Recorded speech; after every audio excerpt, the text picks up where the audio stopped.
손흥민과 클롭이 포옹하는 이런 장면이 나올 것으로 예상했지만 손흥민이 멋진 골을 넣을 것이라고 생각했지만 아쉽게도 부상 입은 손흥민은 이제 막 수술이 끝난 데다가 리그 규정상 나올 수 없었습니다. 그렇다고 히샬리송이나 쿨루셉스키가 부상해서 완전히 회복된 것도 아니었죠. 그러다 보니 케인과 페리시치가 최전방을 맡으며 미드필더 3명을 세운 3-5-2 전술로 리버풀을 상대하게 됩니다. 그리고 전반전 충격적인 경기 내용을 맞이하게 됩니다. 2분 만에 눈에 띄게 날카로운 슈팅이 이어졌는데요. 중간 지역에서 한 방에 뻗어가는 스루 패스를 깔끔하게 받아낸 후 각이 없음에도 골키퍼의 간담을 서늘하게 하는 슈팅이었습니다. 월드컵 때 한국을 상대로도 이렇게 날카로운 모습을 보여줄 것으로 보이니 걱정이 되는군요.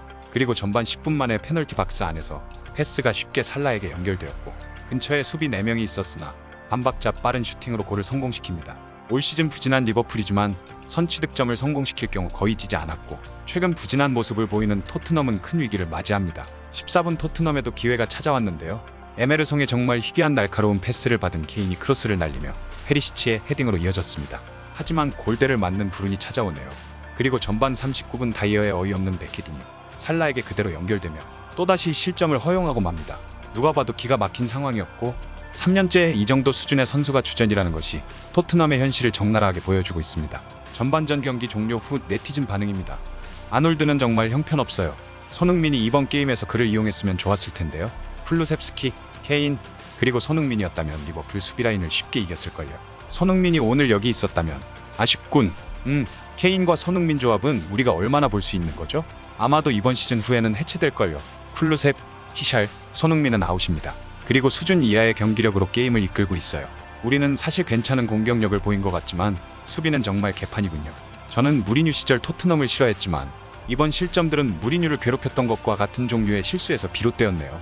그리고 심지어 그때랑 똑같은 선수에서 비롯되었어요. 이적 시장에서 확실히 조치가 취해져야 하고 수비수 수준을 향상시켜야 합니다. 이건 결과적으로 같은 환경이네요. 거울을 보는 것 같아요. 콘테 감독은 지금 스쿼드로 존경받을 정도의 놀라운 경기력을 보여줬지만 이런 스타일의 경기가 지속되는 걸 더 이상 보고 싶지 않아요. 이런 노답 선수들 말고 손흥민이 정말 그립네요. 페리시치와 세세뇽 조합이 손흥민 페리시치 조합보다 훨씬 편해 보이네요. 세세뇽은 페리시치처럼 같은 공간을 점유하기를 원하지 않아요. 세세뇽은 박스 근처에 있기를 원치 않는 것처럼 보입니다. 아놀드의 골칫거리인 손흥민이 오늘 왼쪽에 있었다면 좋았을 텐데요. 페리시치는 잘 아지 못해요. 손흥민이 그리워. 그리고 후반전이 시작되고 페리시치는 또다시 골대를 맞춥니다.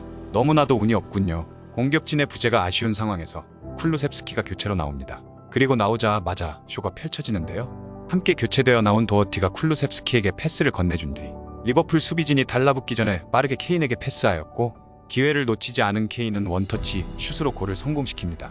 이후 흥분한 콘테는 배구 경기 마냥 볼을 스파이크합니다. 토트넘은 경기를 지배하며 78분 랑글레의 헤딩슛이 아쉽게 빗나가는 등 한두 차례 기회가 왔지만 골로 연결시키지 못한 채 결국 2대1로 패배하게 됩니다. 리버풀은 시즌 첫 원정 승리를 따내게 됩니다. 경기 종료 후 네티즌 반응 살펴봅니다. 나는 토트넘에서 상위권 팀을 상대로 그렇게 압도적인 반코트 경기를 한 게 오랜만인 것 같아요. 우리가 져서 아쉽지만 우리는 이 정도의 경기력을 계속 보여야 하고 우리는 괜찮을 것입니다. 올해의 가장 답답한 경기입니다. 경기는 잘했어요. 2번의 적법한 페널티 상황. 페널티 박스 안에 있는 선수들 얼굴을 밀치고 발로 찰 수 있는 거군요. 비수마도 점점 좋아 보이기 시작했어요. 그는 좋은 선수라고 생각했지만 걱정되었는데 이제 그는 훨씬 나아졌습니다. 도어티는 선발로 뛰어야 해요. 쿨루셉스키, 히샬리송, 손흥민이 모두 없어도 이겼어야 했어요. 프로젝트는 거기 있습니다. 이적 시장 몇 번만 더 열리면 우린 경쟁력이 있을 거예요. 리버풀의 팬으로서 그저 멋진 경기였다고 말하고 싶네요.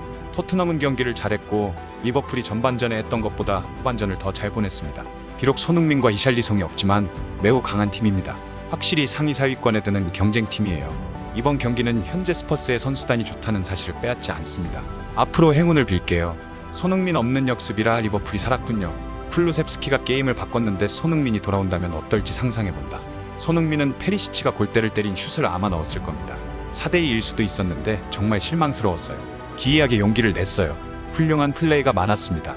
우리가 쿨루셉스키를 뛰게 하면 그와 케인, 그리고 페리시치, 손흥민, 히샬리송이 훌륭한 최전방 3명을 만들 것입니다.